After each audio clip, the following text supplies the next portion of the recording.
Nanti biar aman dia kalau.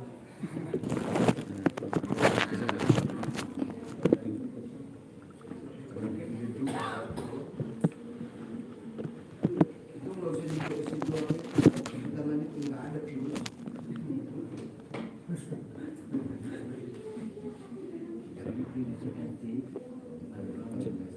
Assalamualaikum warahmatullahi wabarakatuh. Waalaikumsalam warahmatullahi wabarakatuh. Innal hamdalillah nahmaduhu wa nasta'inuhu wa nastaghfiruh wa na'udzu billahi min shururi anfusina wa min sayyiati a'malina. May yahdihillahu fala mudilla lahu wa may yudlil fala hadiyalah. Asyhadu an la ilaha illallah wahdahu la syarika lah wa asyhadu anna Muhammadan abduhu wa rasuluh. Allahumma salli wa sallim ala Muhammadin wa ala alihi wa ashabihi ajma'in, amma ba'd. Kaum muslimin wal muslimat, para pecinta ilmu syar'i, baik yang hadir secara offline di Masjid Al-Ansor Jatiraden Jati Sampurna Kodia Bekasi, ataupun yang mengikuti kajian ini secara online, baik melewati Facebook Masjid Al-Ansor atau live streaming di YouTube channel Elfa Dakwah dan YouTube channel Dai Rado Minang atau Daram Official.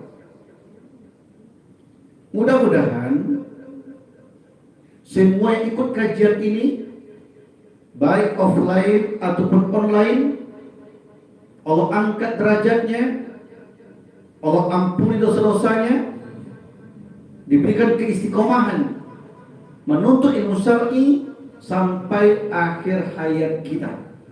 Amin ya rabbal alamin.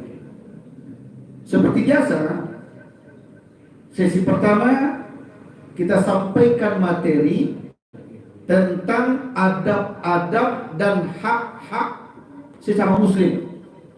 Ini berdasarkan kepada kitab Minhajul Muslim.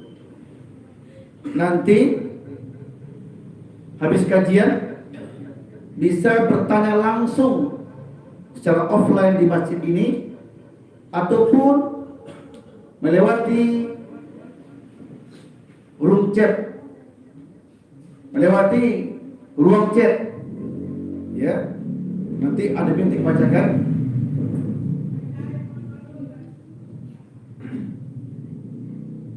Kita masuk ke kitab kita. Adab-adab dan hak-hak sesama muslim. Seorang muslim percaya bahwa saudaranya punya hak dan adab-adab yang harus dipenuhi. Maka ia berkomitmen untuk menjalankan dan melaksanakan hak tersebut terhadap sama saudaranya dan meyakini bahwa ini merupakan ibadah kepada Allah dan ketaatan yang dengannya ia mendekatkan diri kepadanya. Jadi ada dua macam ibadah. Ibadah pertama hablum minallah, yang kedua hablum minan nas. Menunaikan hak-hak saudara atau melaksanakan kewajiban kita terhadap sesama saudara kita, itu adalah ibadah berupa hablum minan nas. Tidak sempurna iman kita kalau tanpa ibadah melewati ini. Tidak cukup hanya hablum minallah, tidak sempurna imannya kalau hanya itu. Sebelum mereka melengkapi dengan melaksanakan hablum minan nas. Makanya bab ini, pasal ini membahas tentang adab-adab dan hak-hak sesama muslim. Yang pertama, mengucapkan salam kepadanya ketika berjumpa sebelum mengajaknya berbicara.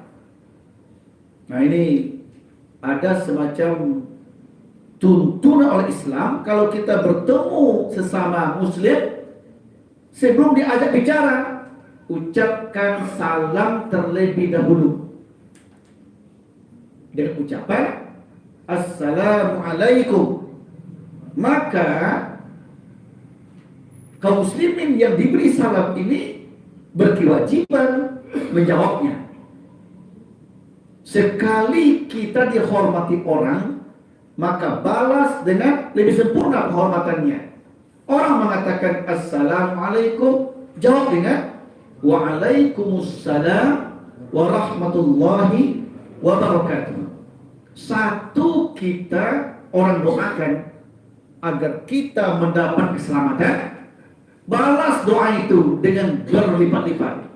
Doakan mereka, keselamatan juga terlipat untukmu, rahmat Allah untukmu, bahkan berkah Allah semoga terlimpah untukmu.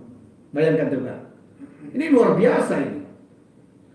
Orang hanya mendoakan satu agar kita selamat, kita balas dengan tiga. Keselamatan untuk dia, rahmat untuk dia, berkah untuk dia. Ini terkandung makna hormati orang yang lebih dibandingkan dengan penghormatan yang ia berikan kepada kita. Ini luar biasa ini, Pak. Balaslah kebaikan dengan kebaikan yang lebih sempurna. Hormati orang yang menghormati kita lebih lengkap dan sempurna lagi. Nah, itulah Islam punya ajaran, dan ini berdasarkan dalil surat yang keempat An-Nisa ayat 86. A'udzubillahi minasyaitonirrajim. Wa idza huyyitum bi tahiyyatin fahayyu bi ahsana minha aw rudduha. Ini dalilnya. Ya. Apabila kamu diberikan suatu penghormatan, maka balaslah penghormatan itu dengan yang lebih sempurna, minimal sama. Nah, ini dalilnya. Ya, apakah ucapannya satu, balas tiga. Apakah kebaikannya bertindak satu kebaikan, maka balas tindakan kebaikan yang lebih baik lagi. Nah, ini membalas kebaikan dengan yang lebih baik. Makanya kalau kita berutang ke orang, Pak, kita berutang ke orang 1 juta untuk keperluan kita, ya, orang dengan budi baiknya memberikan pinjaman sama kita, maka pembayaran yang lebih baik adalah bayar dengan yang lebih baik. Bolehkah? Boleh. Ribakah? Tidak. Tidak. Kita pinjam ke orang 1 juta tanpa akad. Nanti di waktu pembayaran, Pak, terima kasih, uangnya telah saya pakai. Saat tiba untuk pembayaran, ini Pak, saya bayar 1,5. Kok berlebih, Pak? Selebihnya itu infak untuk saya, sedekah bagi saya. Boleh nggak? Boleh. Yang tidak boleh itu, Pak, kalau ada akad. Ya, saya pinjam uang ke Bapak 1 juta, nanti kembali 1,2, 1,3, itu akad, itulah yang jadi riba. Tapi kalau tanpa akad, ya, murni orang minjam kita 1 juta, nanti karena kita merasa dibantu oleh dia dan kita melebihkan pembayaran, boleh, itu tidak ada masalah. Itu namanya membalas kebaikan dengan yang lebih baik, sedekah jatuhnya, tidak ada masalah. Ya, nah, jadi ayat ini menuntut kita agar kita membalas kebaikan orang dengan yang lebih baik lagi, membalas ucapan selamat orang dengan balasan yang lebih sempurna. Inilah dalilnya. Ayat ini diperkuat oleh hadis Nabi. Hadis riwayat muttafaqun alaih, hadis Bukhari nomor 6232 dan Muslim nomor 2160. Kata Nabi, yusallimur raqibu 'alal mashi wal mashi 'alal qa'id wal qalil 'alal katsir. Hendaklah yang berkendaraan mengucapkan salam kepada yang berjalan kaki. Yang jalan kaki kepada yang duduk, dan yang duduk yang sedikit kepada yang banyak. Ini etika atau adab untuk memberi salam. Walaupun demikian, tentu kata Nabi, siapa yang memulai duluan dia lebih baik. Walaupun etikanya dari orang sedikit ke orang banyak, dari mobil ke yang jalan kepada yang duduk. Itu kan etika. Dari murid kepada guru, anak ke orang tua. Tapi kalau yang di atas mendahului salam, itu lebih mulia. Karena yang duluan berbuat baik itu mulia di mata Allah. Yang duluan memulai kebaikan lebih mulia di mata Allah Azza wa Jalla. Fastabiqul khairat, berlomba-lomba dalam berbuat kebaikan. Terus hadis yang lain, Innal malaikata ta'jabu minal muslim yamurru 'alal muslim wa la yusallimu 'alaihi. Sesungguhnya malaikat merasa heran terhadap seorang muslim yang lewat di depan sama muslim tapi tidak mengucapkan salam kepadanya. Wah, malaikat heran. Kenapa kok orang ini nggak mau beri salam ya? Begitu lewat depan saudaranya, kok nggak mau beri salam? Kok berat mulutnya beri salam? Kenapa ya? Kata Nabi, malaikat merasa heran ke orang itu. Ada apa di hatinya itu? Kok nggak mau beri salam ke orang lain? Artinya tercela orang yang malas memberi salam. Itu artinya apa? Kok berat sih? Apa penghalangnya? Hadis yang lain, ini yang lebih hebat lagi. Wa taqra'us salam ala man arafta wa man lam ta'rif. Hadis muttafaqun alaih, Bukhari nomor 12 dan Muslim nomor 39. Dan engkau ucapkan salam baik kepada orang yang engkau kenal maupun yang tidak engkau kenal. Coba, Nabi menyuruh kita ucapkan salam, tebarkan salam kepada orang baik yang kamu kenal atau tidak kamu kenal. Begitulah penekanannya untuk memberi salam itu. Ya, luar biasa. Sekalipun nanti mereka non-muslim, tahu kemudian tidak ada persoalan. Kan hadis mengatakan beri salam kepada mereka, kamu kenalkah atau tidakkah, beri salam. Itu berarti amat mulianya ucapan salam itu. Ya. Kecuali kalau kita dari awal sudah tahu bahwa itu orang bukan Islam deh agamanya, gak seagama deh sama kita. Kalau tahu dari awal, maka tetap memberi salam ke dia, cuma ucapannya diganti dengan selamat siang Pak, selamat sore Pak, malam Pak, tengah hari Pak. Nah gitu.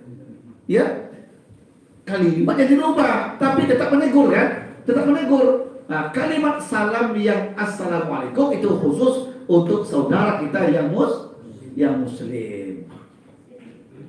Dibaliknya, kalau ada orang yang kita tahu dia mungkin tidak seakidah, tidak seagama, beda agama dengan kita, lalu dia beri salam, assalamualaikum, kata dia, bagaimana? Apa kata Nabi? Jawab dengan wa'alaikum. Itu jawabannya. Dan terlarang mengucapkan wa'alaikumussalam warahmatullahi wabarakatuh. Cukup dengan wa'alaikum. Itulah beda menjawab yang muslim dengan non-muslim. Jawab tapi ada batas jawabannya. Ya begitu pula kalau bersin. Kalau yang bersin itu saudara muslim, asyik kata dia, alhamdulillah. Jawab dengan yarhamukallah atau yarhamukumullah. Yang bersin jawab lagi dengan yahdikumullah. Tapi kalau yang bersin itu orang non muslim, kawan kita yang beda agama, bersin dia, alhamdulillah kata dia. Mungkin nggak terjadi? Mungkin saja. Orang udah bergaul dengan orang Islam banyak kan Pak? Bisa lancar ucapannya, alhamdulillah. Jawab kata Nabi dengan cara apa jawabannya? Yahdikumullah. Yang sempurnanya yahdikumullah wa yuslihu balakum. Itu jawabannya. Bayangkan non muslim saja yang mengucapkan salam balas cuma waalaikum. Kalau yang muslim waalaikumsalam warahmatullahi wabarakatuh. Jadi ada beda hak ya. Beda hak dan beda kewajiban. Berikutnya hadis riwayat Abu Dawud 5212, Ibnu Majah 3703, At-Tirmizi 2727. Hadis ini dari Al-Bara' bin Azib ini. Kata Nabi, "Ma min muslimaini yaltaqiyani fayatasafahani illa ghufirahuma qabla an yaftariqa." Nah, ini yang kita sampaikan dulu ini. Ya. Kata Nabi, tidaklah dua orang muslim bertemu lalu saling berjabat tangan, melainkan Allah ampuni keduanya sebelum mereka berpisah. Nah, inilah Islam punya ajaran. Kalau bertemu dua muslim dimanapun, di masjid kah, di pasar kah, ya, di tempat kuliah kah, tempat kerja kah, di jalan raya kah, ucapkan salam, jawab salam, dan lengkapnya dilengkapi dengan berjabat tangan.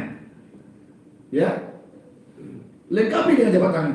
Assalamualaikum, waalaikumsalam, jabat tangan. Hikmahnya apa? Hikmahnya gugurlah dosa keduanya, baik yang memberi salam atau yang menerima salam. Gugur dosanya.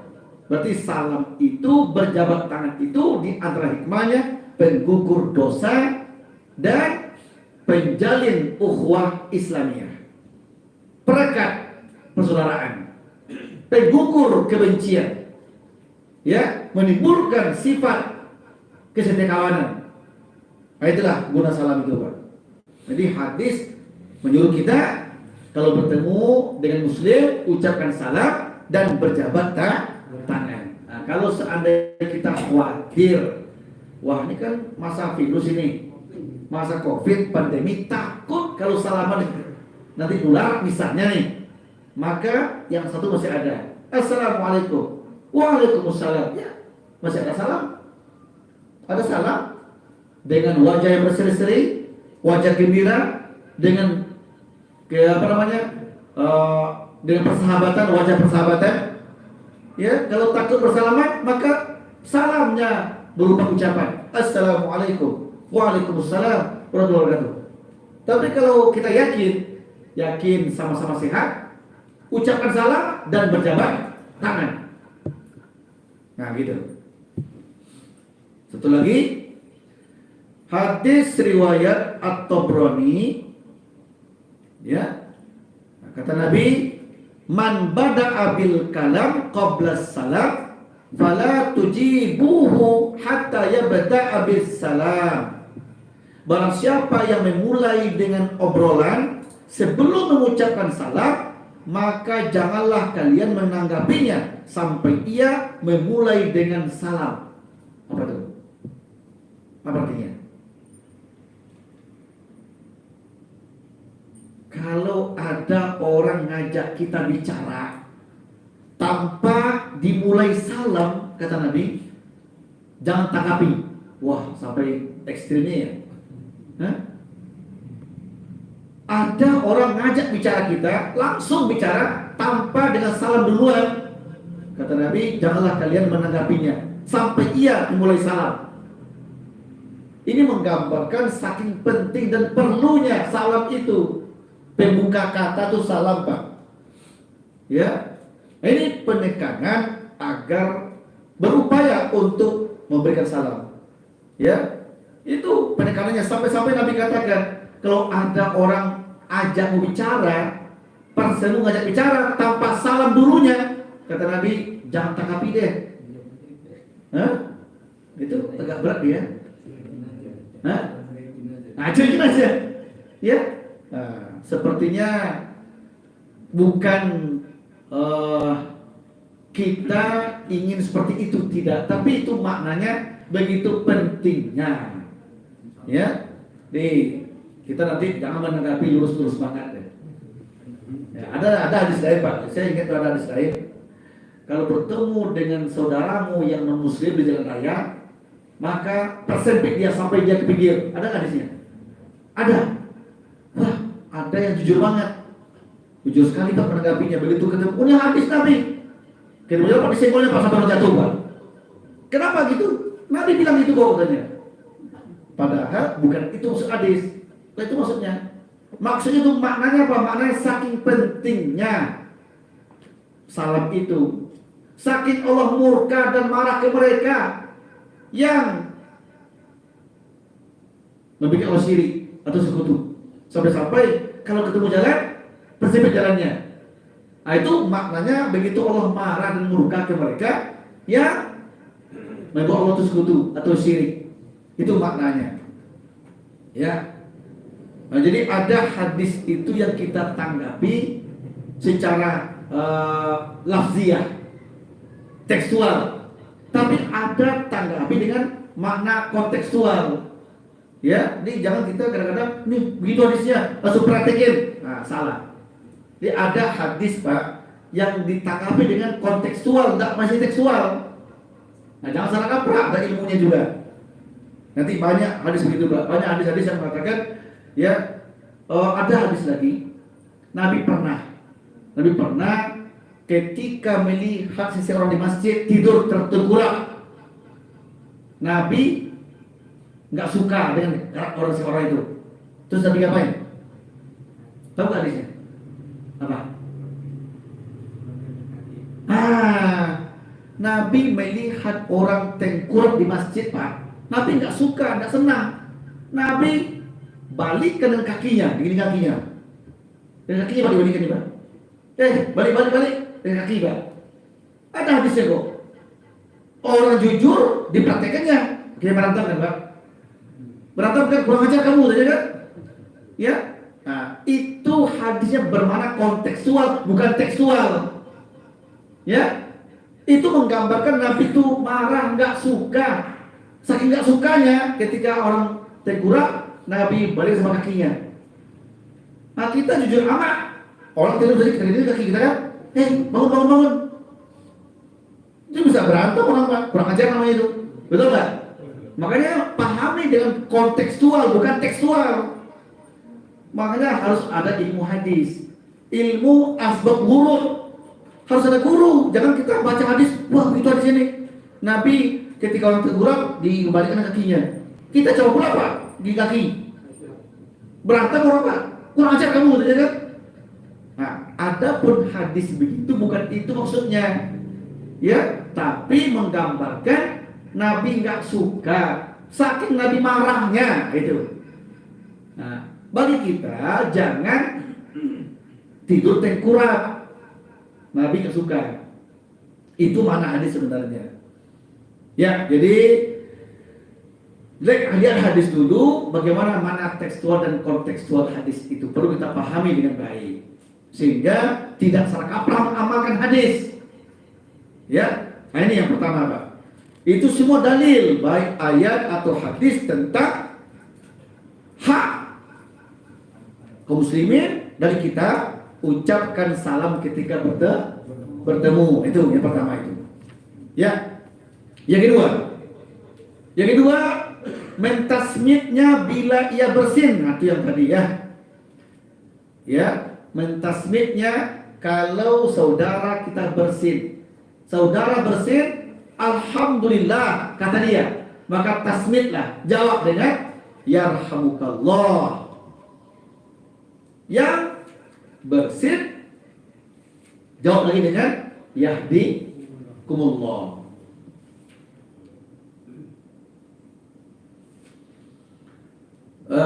Ini dalilnya ada hadis Nabi.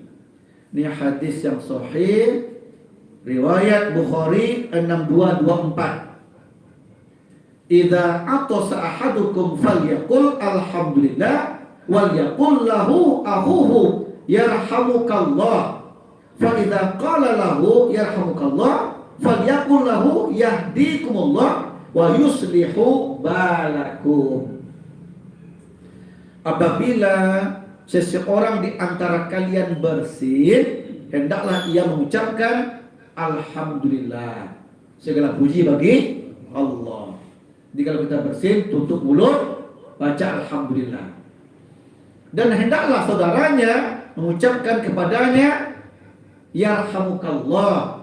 Semoga Allah merahmatimu wahai yang bersin. Jika diucapkan kepadanya yarhamukallah, hendaklah ia mengucapkan lagi yahdikumullah. Semoga Allah memberi hidayah kepadamu. Dan sempurnanya yahdikumullah wa yuslihu balakum. Yahdikumullah wa yuslihu balakum.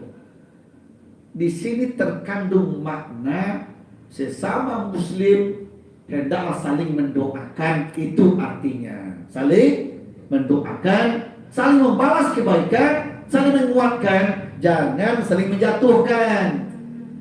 Sesama muslim jangan saling menjatuhkan, tidak boleh. Saling mencaci maki, menghina, tidak boleh. Kenapa? Mereka saudara kita. Al-muslimu akhul muslim, la yazlimuhu wa la yuslimuhu. H.R. Bukhari 2442 dari Ibnu Umar. Orang Islam itu saudaranya orang Islam lainnya. Untuk itu haram menzoliminya, jangan menyakitinya, jangan merusaknya, mengambil miliknya, menumpahkan darahnya. Tidak boleh. Mahal harga nyawanya di mata Allah. Satu muslim yang kita bunuh tanpa syar'i alasannya, dosanya seperti membunuh manusia sealam semesta ini. Itu dosanya. Makanya seorang muslim itu di mata Allah pak mahal harganya. Haram merusaknya, menumpahkan darahnya, menyakitinya. Dan haram pula membiarkan mereka tersakiti, membiarkan mereka terzolimi. Mereka udah kelaparan, kesakitan, kita diam saja, enggak boleh. Kenapa? Itu saudaramu. Kalaupun dia salah, jangan hina, tapi perbaiki kesalahannya. Nasihati dia. Dia sesat, jangan dicukirkan, tapi dibimbing supaya dia selamat lagi. Jadi kalau ada kawan kita sesat, rusak pemahaman akidahnya, salah ibadahnya, tercela akhlaknya, jangan dihancurkan, jangan jatuhkan, tapi perbaiki, rubah. Nasihati. Kenapa? Mereka saudara kita. Kita enggak rela kalau saudara kita itu hancur dan tersesat. Itulah Nabi menuntut kita. Itu saudaramu. Makanya kalau kita bertemu saling mengucapkan salam dan membalas salam, kemudian kalau dia bersin jawab, saling mendoakan, mendukung, itu maknanya. Masya Allah. Kalau umat Islam, kalau mereka itu sudah begitu, alangkah hebat Islam itu ya. Kuatnya Islam, Masya Allah. Luar biasa Pak. Ya, Islam yang bermacam-macam organisasinya, bermacam-macam pemahaman keagamaannya, bermacam-macam mazhabnya, bermacam-macam gurunya, tapi saling menguatkan, saling mendoakan, bersatu padu mereka. Mereka amalkan wa'tasimu bihablil jami'i wa la tafarraqu. Berpegang teguh mereka, bersatu mereka. Rahmat turun, berkah pun datang. Tapi kalau kita sama-sama Islam saling gotok-gotokan, saling menghancurkan, saling membunuh-bunuhan, menghina, tentu orang yang jelas-jelas musuh Islam tampak senang dia. Tepuk tangan mereka, ayo hajar terus katanya. Ya. Nah, untuk itu rapatkan barisan, jalin ukhuwah Islamiyah dengan karakter dan sifat yang saling menguntungkan, mendoakan. Itulah yang nomor 2. Jadi kalau dia bersin, jawab. Bersin dia, alhamdulillah kata dia. Jawab dengan yarhamukallah. Ya. Oh, kita didoakan orang, jawab lagi. Yahdikumullah wa yuslihu balakum. Nah, ini hadis lain. Hadis riwayat muttafaqun alaih, Abu Daud nomor 5029, At-Tirmizi 2745. Apabila Rasulullah SAW bersin, beliau meletakkan tangannya atau ujung bajunya pada mulutnya, dan dengannya beliau merendahkan suaranya. Apa artinya itu? Apa artinya? Kalau Nabi bersin, Nabi tutup mulut dengan tangannya, itu artinya. Atau dengan ujung bajunya, ya. Nah, artinya dengan sesuatu yang dia miliki tutup. Kalau sekarang pakai tisu lah, bersin pakai tisu, atau tutup dengan tangan, supaya kawan kita enggak terzolimi dengan baunya, dengan cairan yang keluar dari mulut kita itu. Hormati mereka. Nah, itu caranya. Ya, Nabi ketika bersin meletakkan tangannya atau ujung bajunya pada mulutnya, tutup, dan rendahkan suara. Ya, jangan kita bersin asyik, orang kaget kan? Orang kaget apa? Yang jatuh bisa jatuh, coba jatuh itu. Tahan suara itu, tahan. Ya, mentang-mentang kita bersin tapi suara keras, Pak. Ada Pak, saya pernah sekali itu. Kaget Pak, kaget gitu. Ya. Suara bersin itu lebih kencang daripada apa namanya? Mobil itu ting, apa namanya? Langsung mobil Pak, kencang banget Pak. Nah, kata Nabi, rendahkan suara, tutup mulut, redam suaranya, jangan orang sampai kaget oleh bersin kita itu.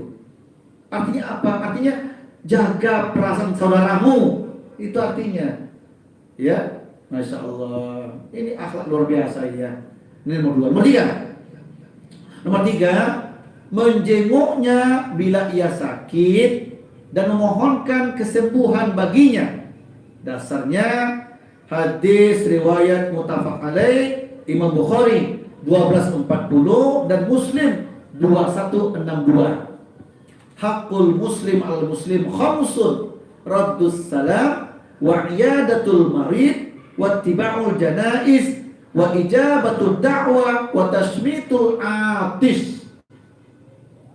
Apa kata Nabi?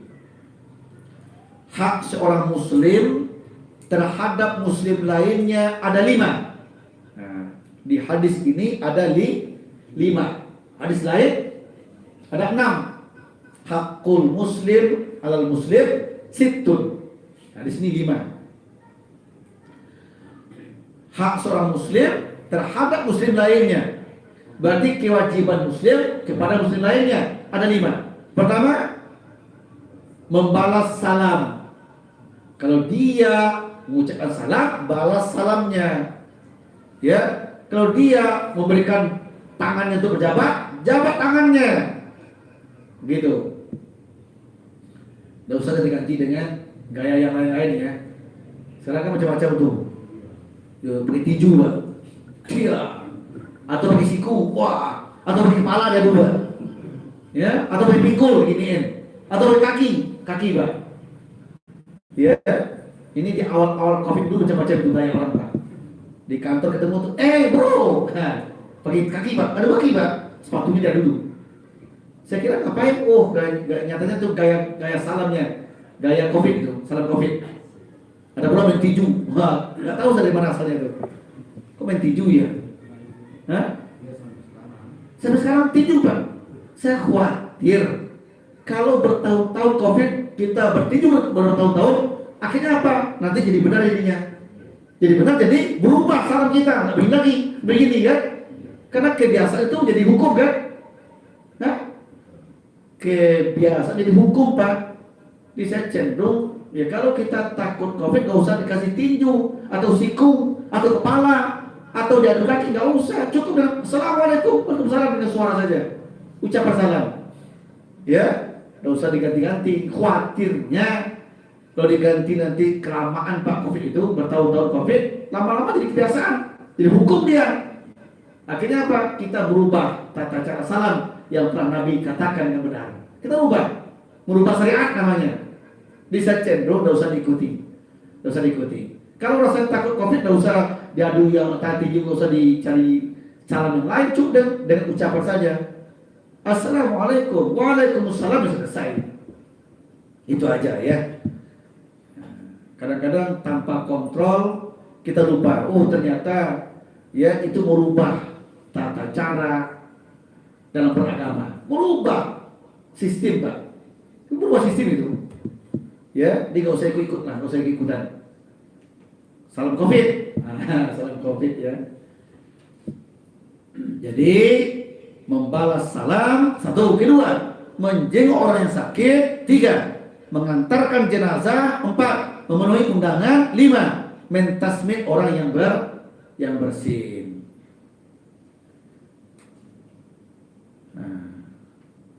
Ucapan Al-Bara' bin Azib radhiyallahu anhu, Rasulullah SAW memerintahkan kami untuk menjenguk yang sakit, mengantarkan jenazah, mentasmid yang bersin, melaksanakan tuntunan sumpahnya, menolong yang teraniaya, memenuhi undangan, dan menyebarkan salam. Ya, udah tadi ya. Lanjut, hadis berikutnya, muttafaqun alaih, Sahih Bukhari 3046. Kata Nabi, udul marid wa at'imul ja'i' wa kuful ani al asir. Jenguklah yang sakit, berilah makanan kepada yang lapar, dan bebaskanlah tawanan. Yang sakit jenguk. Saya cenderung menghimbau kepada pengurus masjid dimanapun berada, kalau bisa pengurus masjid punya database jamaah Pak. Punya apa? Database jamaah. Dan bidang sosial di masjid itu dia harus melihat kiri kanan jamaahnya. Ya, oh siapa nggak hadir nih? Nah, dilihat, oh kok siapa nggak hadir ya? Udah seminggu nggak hadir dia, gimana ya? Nah, kalau bisa tanyakan ke kawannya, tetangganya, bapak itu mana ya? Kok nggak ada lagi? Ya, atau ke rumahnya. Oh ternyata dia sakit. Oh ternyata dia pindah. Oh ternyata dia ke rumah anaknya, macam-macam kan. Nah jadi ada semacam kepedulian. Jadi tahu kita Pak, mana jamaah yang sakit, mana jamaah sehat, mana jamaah yang pindah. Oh ternyata ada jamaah yang sedang butuh bantuan secara fisik, secara moral ya. Ya kita nggak tahu Pak kondisi mereka. Makanya yang terbaik adalah ya bagi pengurus masjid itu mendata jamaahnya dan perhatikan. Itulah gunanya Pak, kita salam-salam itu gunanya Pak. Pas bertemu salaman, berpisah salaman untuk melihat. Itulah maknanya Nabi. Nabi kalau imam Pak, Nabi tidak kayak robot. Nabi begitu sampai di tempat imam, Nabi lihat dulu jamaahnya. Lihat, bahkan Nabi sampai ke belakang kan Pak. Dia lihat saf pertama, dua, sampai terakhir, sampai belakang. Nah, setelah lengkap semua, Nabi katakan, sawu sufufakum, luruskan saf dan rapatkan. Begitu Nabi sholat, selesai, salam kanan, salam kiri, Nabi berbalik arah ke jamaah. Nah, teknisnya, bisa di sana, imam maju ke depan, jangan mundur belakang. Teknisnya Pak, beri salam di situ, maju ke depan. Apa tujuannya? Hah? Maju ke depan, lihat Pak, lihat jamaahnya hadir. Perhatikan. Nabi begitu. Ya.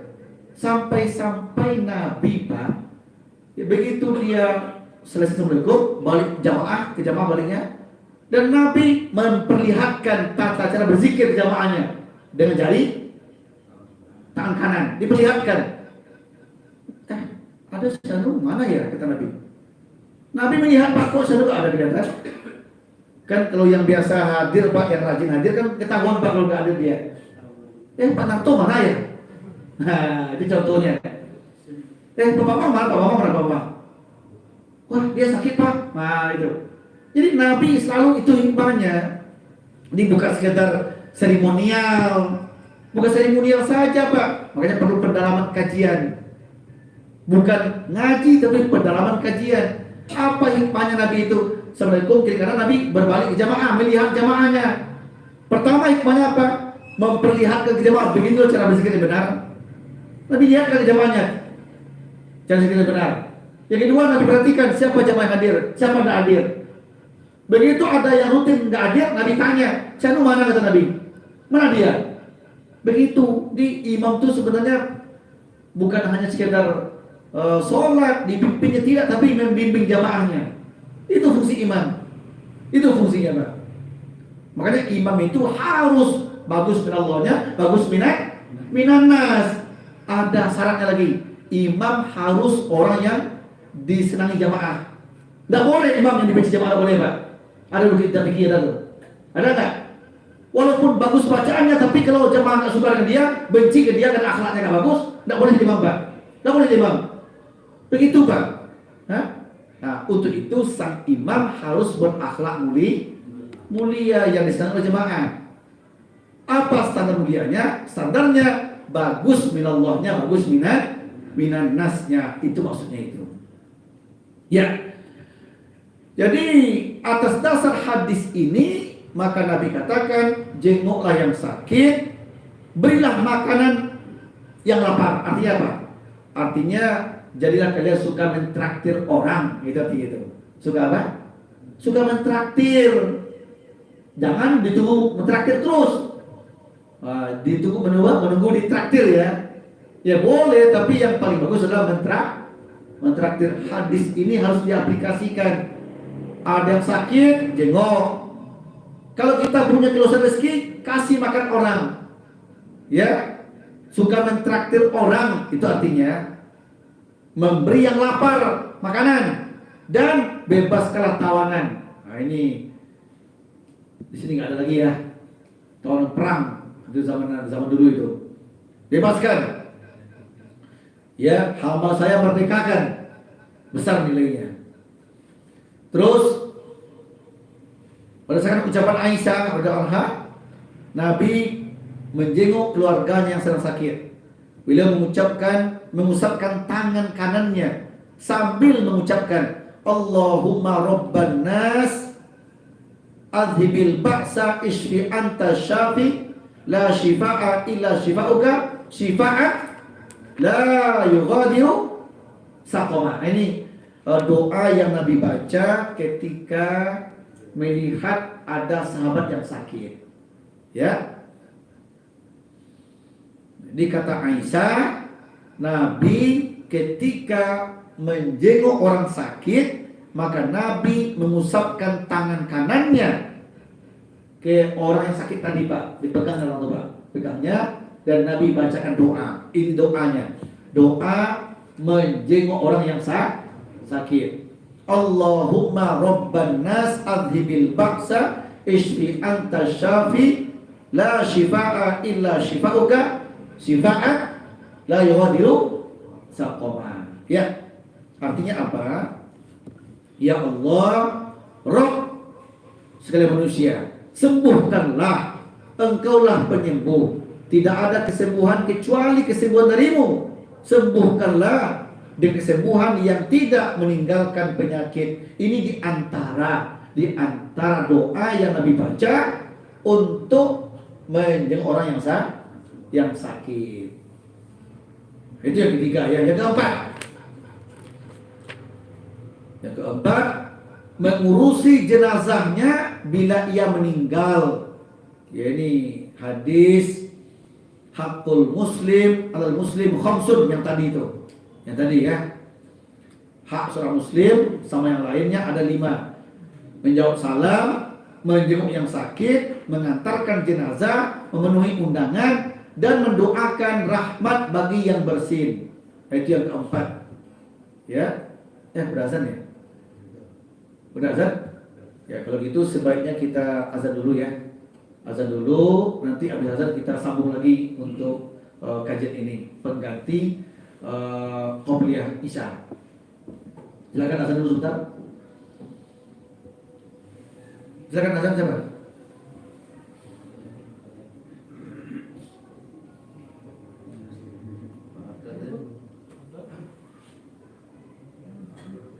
Ayo silakan. Silakan Pak Edi.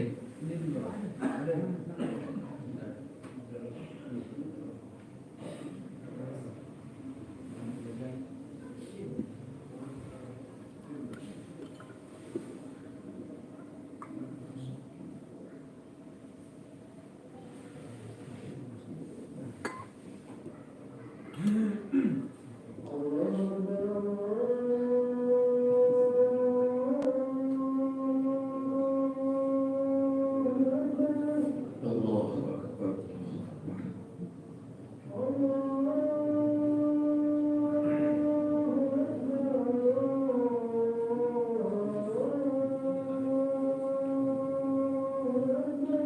Allahu Akbar.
Ya,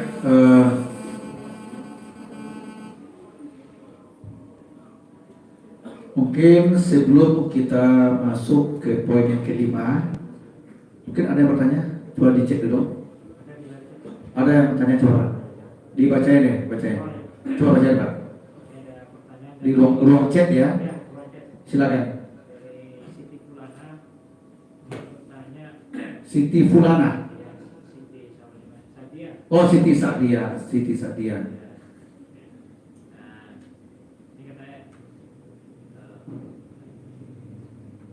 Coba bacakan. Oh, ada dua. Tapi orang yang sama Ustaz. Bismillah. Mencintai bagi saudaranya sebagaimana mencintai dirinya sendiri sampai akhir hadis. Itu hadis riwayat Bukhari dan Muslim. Pertanyaannya, bagaimana jikalau mencintai seseorang karena ilmunya, apakah itu dibolehkan di dalam Islam? Ya, mencintai seseorang karena ilmunya itu kan asbabnya. Tapi mencintai yang terbaik adalah mencintai saudara karena Allah. Ya, boleh karena Allah. Mungkin karena akhlaknya, karena ketaatannya beribadah, karena kedekatannya ke agama, karena ilmu yang dalam, boleh mencintai orang itu karena ilmunya. Ya, boleh. Lanjut. Kayaknya masih sambungan ini Ustaz. Nah. Jadi pertemuan sebaiknya dilakukan dengan yang berperilaku baik. Hal ini demi menjaga perbuatan dan sifat agar tetap menuju ke perilaku yang positif pula. Apakah adakah batas berteman sesama muslim dalam Islam? Syukran. Ya. Ini agak berat ya. Ada nggak batas pertemanan dalam Islam itu? Saya cenderung mengatakan bahwa berteman atau bersahabat sesama muslim, bersahabat karena Allah, karena ikatan keagamaan tadi. Ya, tentu batasnya selagi tidak melanggar syariat. Selagi tidak melanggar, silakan bersahabat, berteman. Pertemanannya karena Allah, bertemu karena Allah, berpisah karena Allah. Jadi pertemanan yang tidak boleh kalau sampai melanggar syariat. Selagi pertemanan yang tidak melanggar syariat, maka tidak masalah. Maafin muskilah. Boleh. Itu di apa tuh? Runcet di YouTube ya? Di YouTube ya. Ada yang lain lagi? Hah? Oh sama. Oh sama ya. Ya. Yang langsung ada? Itu yang bertanya di luar itu, ikut kajian di luar. Kalau nggak ada, kita teruskan lagi. Yang kelima, melaksanakan tuntutan sumpahnya bila ia bersumpah kepadanya dengan sesuatu yang tidak ada pelanggaran di dalamnya, agar ia tidak melanggar sumpahnya. Artinya, kalau kita tahu teman kita bersumpah, maka ingatkan dia kalau dia melanggar sumpahnya. Ingatkan. Kalau dia telah melanggar, ingatkan untuk bayar kafaratnya. Itu maksudnya itu. Jadi kita mengingatkan saudara kita kalau dia bersumpah dan dia melanggar. Atau kalau terlanjur melanggar, ingatkan bayar kafaratnya.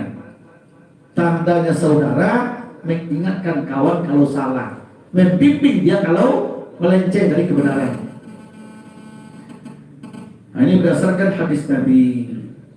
Kata Nabi, Nabi memerintahkan kami untuk menjenguk yang sakit. Ini kata Al-Bara' bin Azib ya.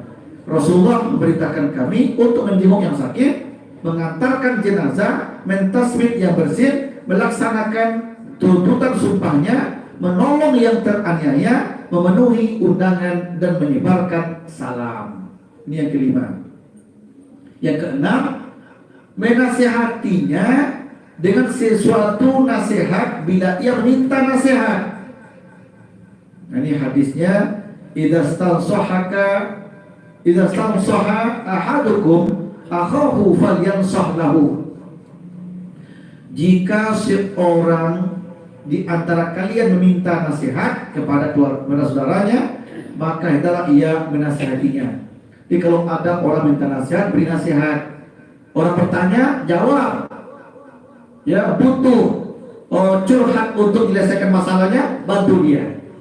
Bantu. Nah, intinya sejauh mana kepedulian kita ke saudara kita itu mengangkat derajat kita.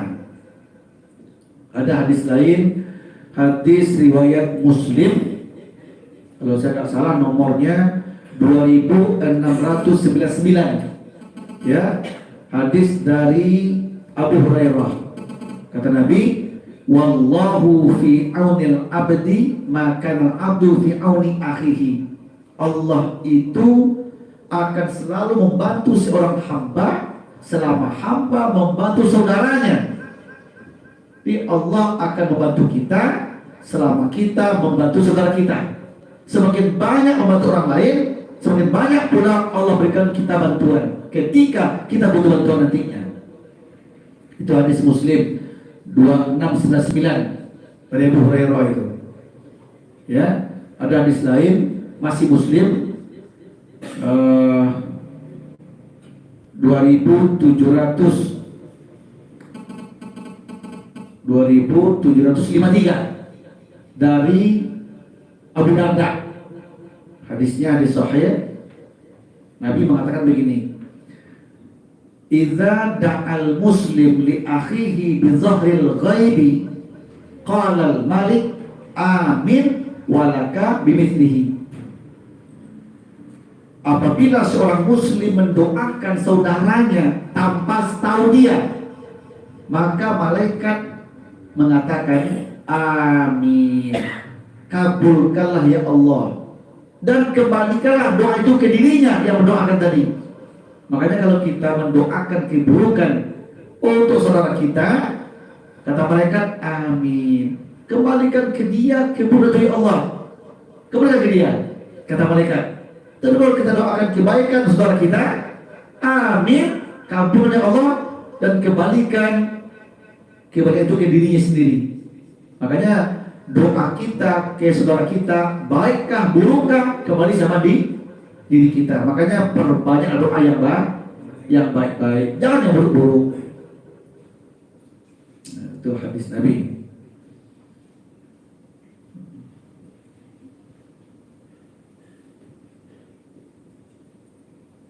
Hadis riwayat Imam Bukhari ya dan Ahmad. Apabila saudaramu minta nasihat, maka beri dia nasihat. Hadis lain lagi, hadis Muslim nomor 55. Ad-dinun nasihah wa su'ila liman faqala lillah wa li kitabihi wa li rasulihi wa li a'immatil muslimin wa ammatihim.